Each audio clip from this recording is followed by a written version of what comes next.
going on, guys? It is Frank Sriracha Jr. here, and I'm casting something that we don't see every day. In fact, I think we're casting the world's best Stormgate player that uses a Stream Deck. World's #1 Stream Deck user. RustyShacky, our blue Vanguard player in the upper right on Broken Crown. And in the lower left, this poor unfortunate soul playing as Celestials in the Necrolyte patch is Dinko Dookie. Incredible username. 10 out of 10. Very fun to say. But yeah, so it looks like I don't know how much of this has already been figured out actually. How many people have really min-maxed new Celestial and Necrolyte patch? First power bank's gonna get turned into a Gracelite node, or does it spawn in as a Gracelite node? I thought they came in as power nodes, or whatever the power version of that is called. But we do see a quick barracks and a quick BK lab coming down for the full wall off with a triple servo for Rusty. Kind of I don't know. Man, I really wish I understood how it feels to play on a Stream Deck playing an RTS. Like, I remember StarCraft 64 being a thing where you could use the N64 controller to play StarCraft 1. I think this was pre-Brood War. And yeah, it was a nightmare. Like, I think they technically had hotkeys where you could assign units to a hotkey and then play like that. But man, what a time to be alive. Anyway, first Exo gets done, gets rallied immediately inside of the sentry post, turns it into a flat cannon. Gonna be great for heading off some of those Argent rushes, potential Argent rushes. But we're seeing, this isn't the first time that I've seen a scanner. Oh my goodness, Novea Star, thank you so much for the raid.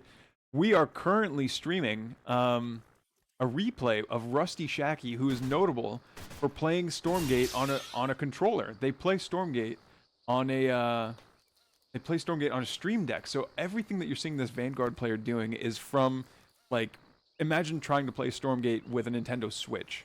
That's what's happening. We're seeing the natural finish up here for RustyShacky at 227, and is already getting Therium. There we go. 3 servos apiece on each of the Theriums, well, 4 now. Versus the brand spanking new shiny Celestials that Frost Giant has given us in Necrolyte, now that the game is out of early access. Welcome, Raiders. I hope you have a good time here. I promise I won't do the ASMR casting voice. No, because that would be very strange. So we've got a couple of Argents already out, and we don't see them. Oh, they come out. Maybe they got recharged. They must have gotten recharged from the Energizer node. I guarantee you I'm going to keep calling them power nodes from the last patch, but sorry, old dog, new tricks, blah blah blah. Ascension Matrix coming out, so we've already got the Guardian Nexus, so we can expect Kree and a quick roly-poly upgrade. But it looks like Dinko Dookie, again, incredible name to have in Stormgate, an incredible name to say out loud. But it looks like Dinko Dookie will be not going for their natural. Like, we're kind of staying on one collection array.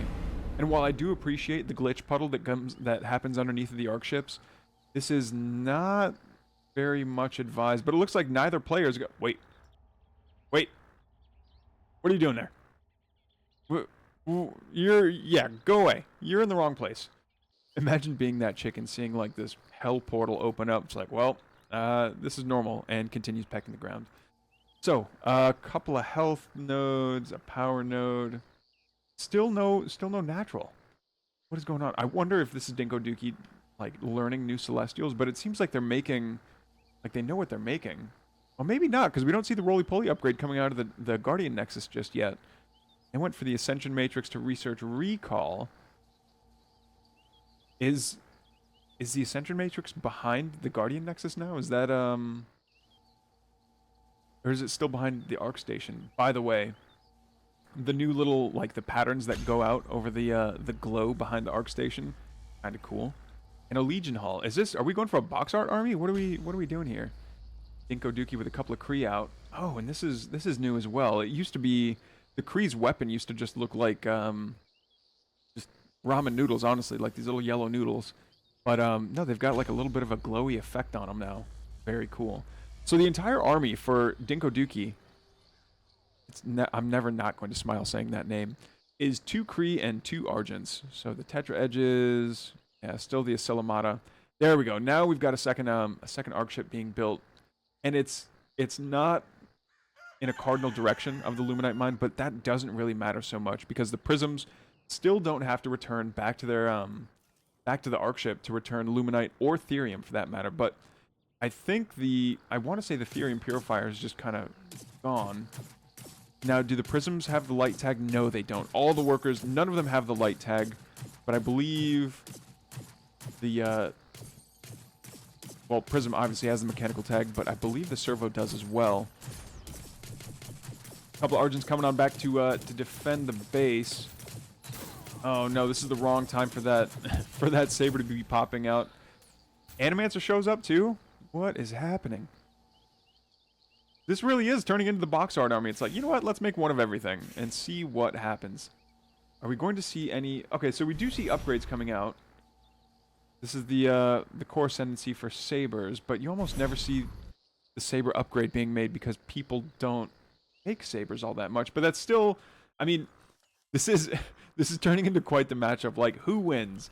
The person playing on a Stream Deck, who's playing RTS on a Stream Deck, or the person that's just like kind of feeling out what Celestials are like in the full release of Stormgate. See.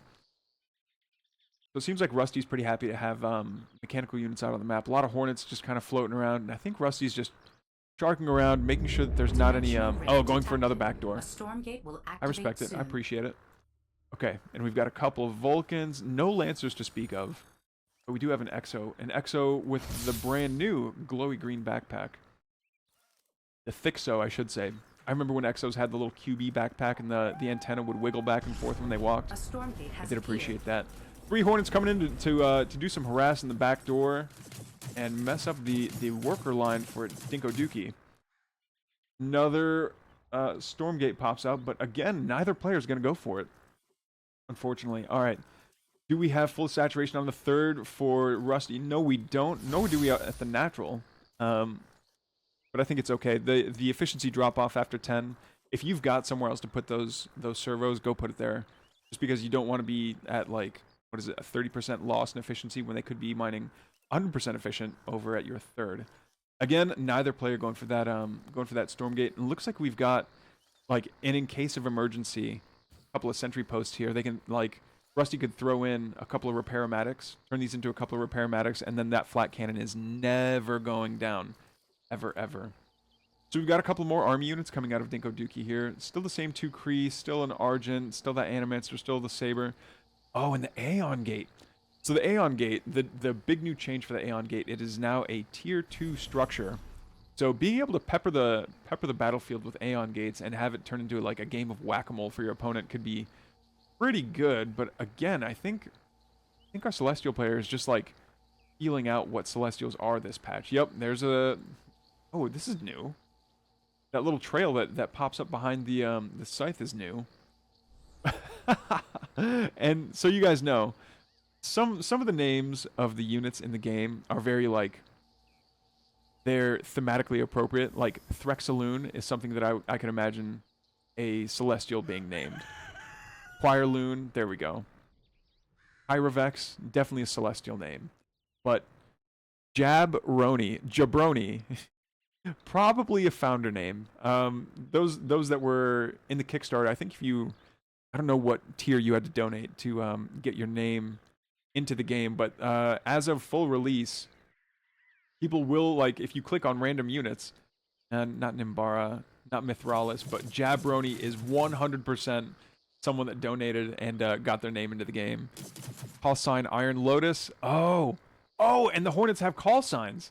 Okay, well, there's a GG from Dino Dookie. They realize that there's just way too many Hornets in the worker line, and that'll be it. RustyShacky takes a W using Steamdeck controls. GG's, guys. Rusty, thank you so much for the replay.